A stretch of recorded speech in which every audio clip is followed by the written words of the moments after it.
Now you have your website, you just need to add the actual store component to it.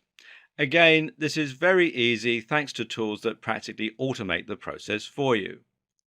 The only downside is that there isn't much of an obvious choice when it comes to your e-commerce store. That is to say that no single e-commerce platform stands out in the way that WordPress does. It just means you need to think a little and pick the option that suits your needs best. This video will help you to make that choice and then talk you through the process of setting up. Okay, let's look at the top e-commerce platforms that you have to choose from. Remember in the last video when we said that you had the option of a hosted WordPress site?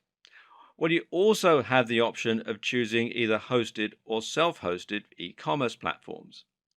And just to reiterate, a hosted e-commerce platform is one that we stored on an external website rather than your own. That means you'll create your store a little like you would a profile on a social media site. It means less work, but it also means that you'll have less flexibility. Here are some of the top hosted platforms. Shopify, which you'll find here at shopify.com, or if you're in the UK like I am at the time I'm making this video, it'll redirect you to the local site, which is shopify.co.uk, and there are other local versions of it as well. And it's all to do with the currency and the taxes and that sort of thing. But Shopify is by far one of the most popular e commerce solutions around, and it's one that nearly everyone's heard of. Like WordPress, it comes with a huge amount of support, plugins, and themes, meaning that you can tailor it to your exact needs, and meaning that there are plenty of ways that you can boost your sales. Some of these plugins let you do powerful things like tracking your visitors and integrating email marketing, or like selling digital products and delivering them automatically. It does lack some of the customization of hosted solutions, however. For example, there's no option to create your own custom checkout page. In terms of products, Shopify can support up to 5,000 different items, which is more than enough for most purposes. The basic Shopify membership is free, but you might need to pay if you want to upgrade to some of the more advanced features. Still, it's not prohibitively expensive. BigCommerce is hosted much like Shopify and is also suitable for up to 5,000 products. It's another solid choice, but it falls a little short of Shopify thanks to a higher price point. Moreover, BigCommerce is less well known than Shopify, meaning that it doesn't have quite the same number of plugins or features. If you want to create a store that is in any way unusual, you should probably check first to make sure that BigCommerce can support whatever it is that you're planning on doing. BigCommerce has one big advantage though, and that's that it provides excellent support for international payments right out of the box. Now, this might be a big deal if you plan on saying to the US and the UK and you don't know whether to price your prices in GBP or US dollars or that sort of thing, as they do have quite a lot of support for that. And you can find out more here at bigcommerce.com. And finally, there's Magento. Now, Magento, which you can find out more here at magento.com, is one of the best hosted solutions around in terms of its customization and features, and is an excellent choice if you want to build something very unique with lots of power under the hood. This is the option that the big businesses with lots of money and tons of stock will want to use. If you have aspirations of taking on Amazon, uh, in which case you're mad, but anyway, Magento is the best non-custom built option. Magento supports up to 50,000 items and is installed independently from your WordPress site. The downside is that it's very fiddly and confusing if you're a new user. So, in other words, unless you have a good development team behind you or you're a developer yourself, you should probably stick with something easier, at least to begin with. And this is a point we should quickly make. When setting up your business, always think about the path of least resistance. Don't make extra work for yourself just because you want the pride of taking the less easy route. It's not good business. Focus on keeping your overheads, both time and money, low and getting quickly to the point where you can reliably start making money. Don't let ego get in the way of good business sense. Hosting your e-commerce solution on your server is probably the most popular solution. The only downside, of course, is if your web server crashes, you can lose all your orders. So it's best to back up at least once every day. Now let's look at some of the best self-hosted solutions. The first one is WooCommerce. And WooCommerce, which you can find out more here at woocommerce.com, is the self-hosted option that we would recommend. And what makes this such a great choice is that it's actually a WordPress plugin. And this means that you're not installing anything extra at all, and the whole process of setting up is incredibly simple. There are free and paid for versions. You can install the free version from within the WordPress dashboard like any other plugin. Just do a search for WooCommerce and you can install it. Or you can upgrade to the paid for version, which you can install from their website, as I said here, woocommerce.com. Um, for most people, the free version is going to be fine just to start up with. And then once you've started to build your business, you're making some sales, then it's worth investing in the paid for version. Now, of course, because this is a plugin, this does mean that your store is going to replace the website that you already had. And this means that you need to consider this right from the start, or you need to set up a secondary domain for your shop and then link the two together. Note that even if it does replace your site, though, you can still have a blog on the store, that it doesn't take over that particular part of the site. Now, WooCommerce has tons of support and an endless number of themes and other plugins. And this will make running your store significantly easier, and it makes it another great choice from a business perspective. One limitation of WooCommerce, though, is that it can only stock 500 items max. Now, this won't be a problem for most businesses starting out, but if you have plans to expand, then it's something that you might want to consider. Volusion, which you can find out more about here at volusion.com, is a WordPress plugin, but it's also somewhat unique in a number of ways. And that's because it isn't just e-commerce, but it's also an email autoresponder and a whole lot more.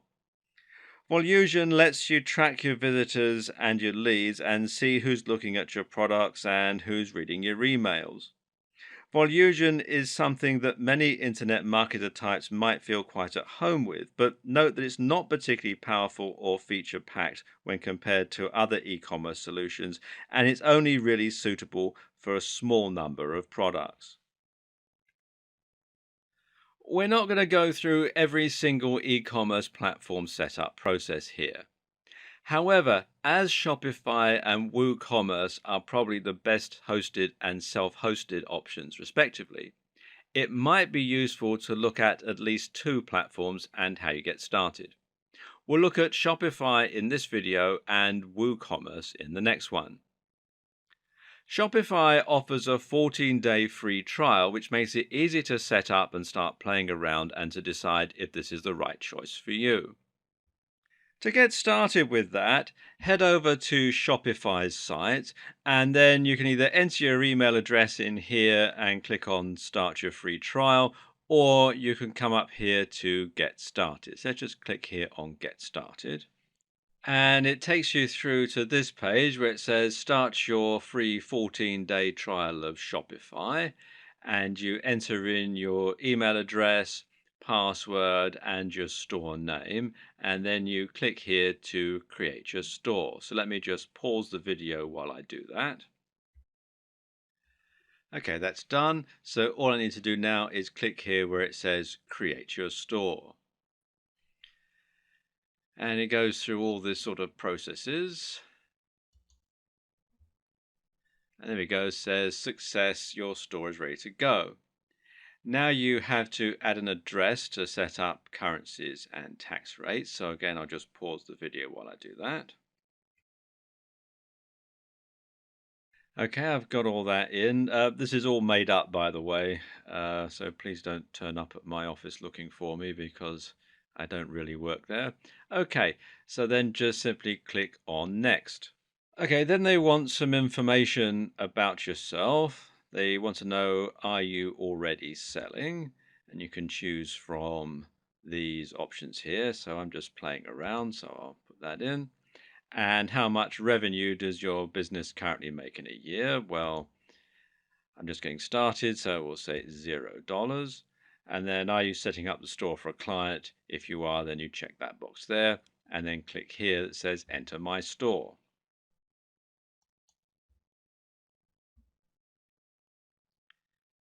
And it takes a moment or two to whirl through. And there we go. You get the welcome message here, and it says your trial has just started. So you've got the trial period to see if this is right for you. I'll just talk you through the interface here. It's fairly straightforward. Um, you've got, you can select a theme for your website. So you can go through and choose from these various ones that they have here. And you can see if I scroll down, you've got quite a selection to choose from. These are free themes, or you can also buy a premium theme as well via their theme store. Let's just go back here.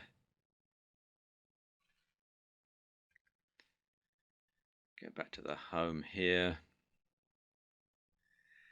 You can then click here to add a product to your store. Just click on that one so you can see what it looks like. You add a description and a longer description. You can give it a product type, vendor, etc.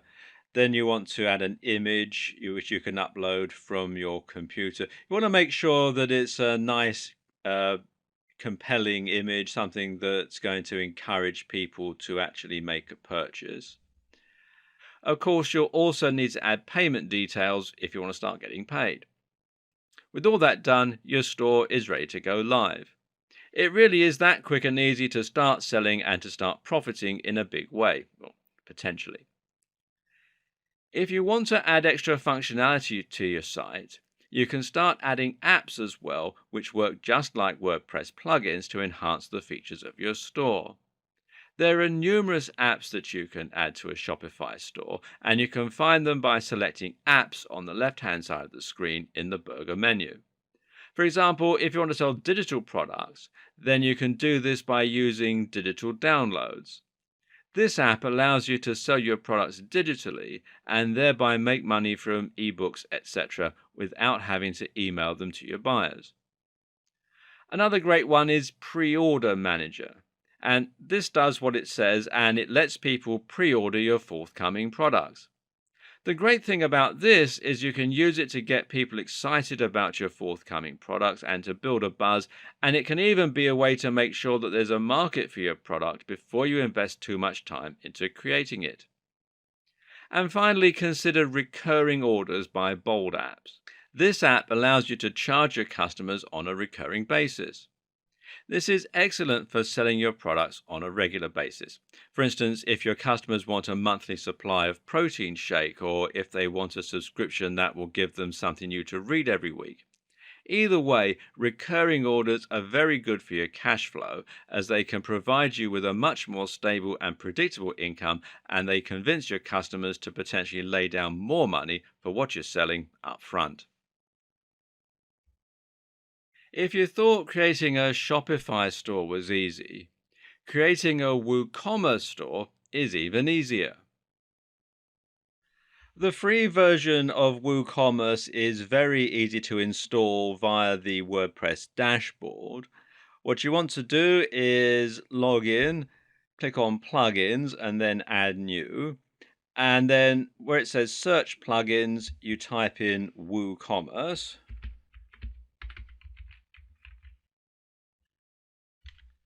and then enter.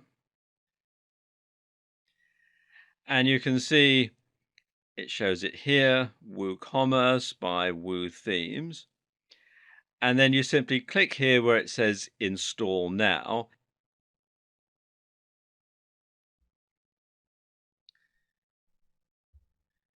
And then click where it says activate plugin. Takes you through to this page, and this is the setup page. You can actually skip the setup if you want, although it's a good idea to just simply click here on Let's Go and then follow the instructions. And it takes you through to this page, the page setup. And this is where WooCommerce will add 4 pages to your WordPress site in order for it to work properly. And let me scroll down a bit here. Those pages are shop, and this is the shop page where you'll display your products. Cart, this is the shopping cart page. Checkout, pretty self-explanatory. And my account, and this is where registered customers will be able to manage their account details and view past orders. And it says here at the bottom, once created, these pages can be managed from your admin dashboard. So let's click here on continue. Then you want to have your store locale set up. And this is going to vary, obviously, depending on where you are in the world. They want to know where your store is based, the currency that you're going to use, which unit should be used for product weights, and which unit should be used for product dimensions. And it'll probably take this from your IP address from where your hosting is. So, of course, if your hosting is in a different country to where you are actually based, you might need to change these, but it's quite simple. You can just simply change them from the drop down menu here and so on. And if you deal in a different currency, you can change it here. Again, all sorts of different currencies that you've got here. So it's fully customizable. I'm going to leave all these at the default settings and click here on continue. Now it wants to know about shipping and tax. Now, if you're selling a physical product, then yes, you want to check this box that says, yes, I will be shipping physical goods to customers. And if you're going to be charging sales tax, you want to check this box here, yes, I will be charging sales tax. Obviously, this depends on where you are. In countries in the EU, there are thresholds as to whether or not you have to charge VAT.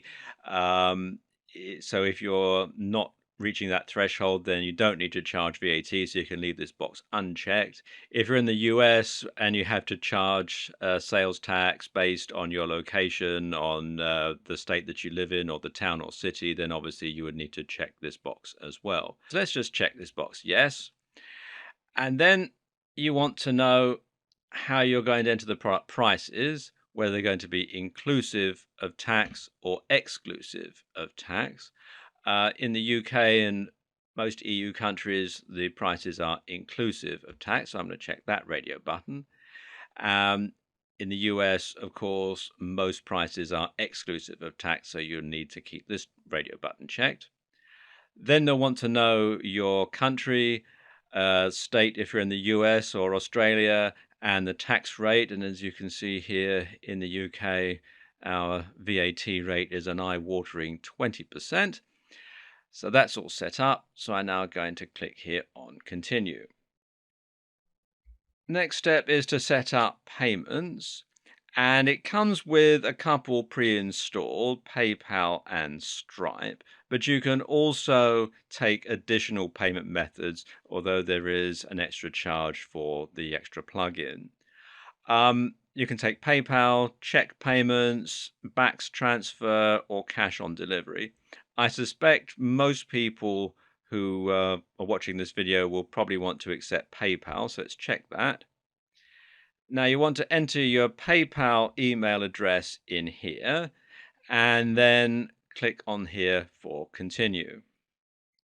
And once that's done, you can choose whether or not you want WooCommerce to collect non-sensitive diagnostic data and usage information. I'm going to click no thanks. And then that's it. You can create your first product by clicking on this button here. When you go back to the WordPress dashboard, you'll find that there's now a couple of extra tabs here at the side. You've got your WooCommerce tab where you've got your orders, coupons, reports, settings, system status, and add-ons. And you've also got your products. You can add a product, categories, tags, etc. If I click on add a product, you can see that the page and the procedure are very similar to the Shopify sales page and add a product, etc., that we looked at in the last video. One of the great things about WooCommerce is that they do come with a lot of support. And if you go to support.woothemes.com, it takes you through to this page here. There's a knowledge base. You can search for answers if you're having a problem. It also has a very extensive video tutorial series that you can access from within this page. You've got documentation. There's quite a strong community because it is very well used. And also, you've got things like troubleshooting tips and a whole lot of other stuff as well. And it's well worth a visit to this site because it can provide you with an awful lot of information. Now that you have your store, you're probably excited to start designing it and selling it. Creating websites using these kinds of tools is a lot of fun because all the technical stuff is done for you. All you need to worry about is choosing the themes that you like the look of, deciding what colors to use, etc., etc. But don't get too carried away. While it's true that you can have a lot of fun here, remember that the end objective is to sell more items. And that means you need to think carefully about the layout and design of your site. And specifically, you need to make sure that it's designed in a way that will encourage sales. This in turn comes down to a number of consideration and design choices. If you were the manager of a high street store or a supermarket, then a big part of your job would be to decide how to lay out all of the products in that store so that they would sell optimally. This means getting people to walk through specific aisles in order to find the best sellers, thereby being exposed to other products they might be interested in but hadn't considered. In other words, the way you set out a brick and mortar store can end up having a big impact on the number of sales you make, and this comes down to basic psychology. Of course, there aren't quite as many factors for you to consider if you're going to be selling products online, but there are still some ways that you can influence the decisions of your buyers. Now, here are just a few things to keep in mind. One very important consideration for your store is the security and the barriers to sale. Remember, right at the start of the series, we discussed the growth of e-commerce and why it hasn't already grown beyond brick and mortar sales. The reason? Well, people are still concerned about spending money online. If you want to sell to the broadest range of people possible, you need to ensure your site looks official and trustworthy. This is why it's so important to use a professional looking design and to create a professional looking brand with a high quality logo. Something as simple as a low resolution image, a typo, or copyright 2010 can make your website look less trustworthy and cause people to leave. Another way to overcome this barrier to sale is to let people leave reviews on your store. This is something many people will be nervous to do, seeing as it can potentially mean people end up leaving bad reviews. But overall, letting people leave reviews means your customers can see other people have bought from you and received your products. If you respond to negative reviews, this will also reassure your customers that you're listening and that you care about what they have to say. Another barrier to sale is the time and effort involved in making a purchase. Believe it or not, this is actually a big deal, and surveys show that people are much less likely to buy from a store if they need to set up an account first. If you want to sell as much as possible, then, you need to make the process of buying from you as streamlined and simple as possible. Amazon does this incredibly well with its buy with one click system. But even if you were to mimic something like this for your site, your visitors might still be required to create an account the first time they shop with you, which could mean having to input their card details, their delivery address, etc., etc. Again, try to make all this as simple as possible to make sure it isn't off-putting for your visitors.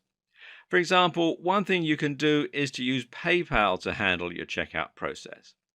This can help people feel more secure shopping from your site. They don't have to input their details. And it makes it a lot easier for them to buy from you.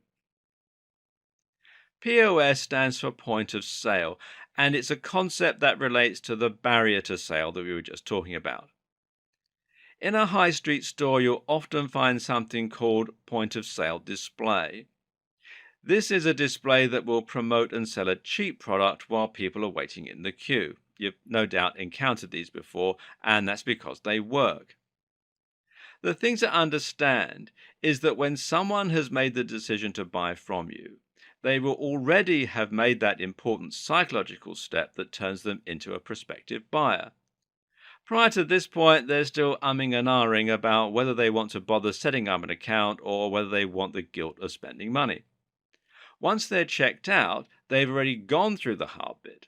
Convincing someone to add something small to their order now is actually relatively easy and means you can increase your profits further. Of course, you don't have a queue online, so your point of sale is the checkout page. That's why you'll often find sites offering to add extras to your order, things like gift wrapping for a small fee.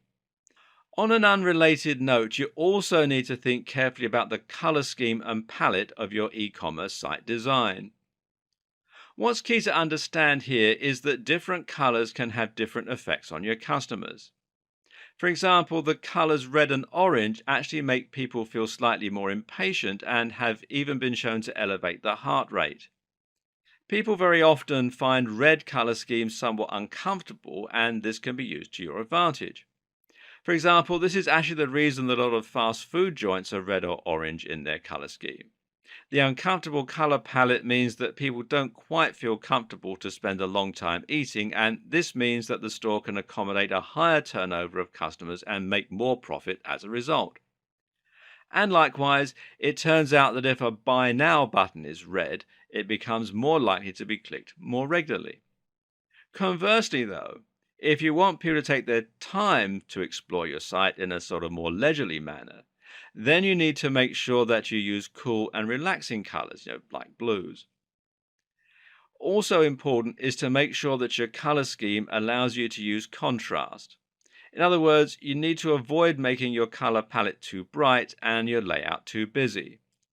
If you do that, it'll be impossible to draw attention to anything. Your aim is to make sure you can control the attention of your visitors and to get them to look at the products you're interested in selling. If everything is red and moving, then people won't know where they should be looking.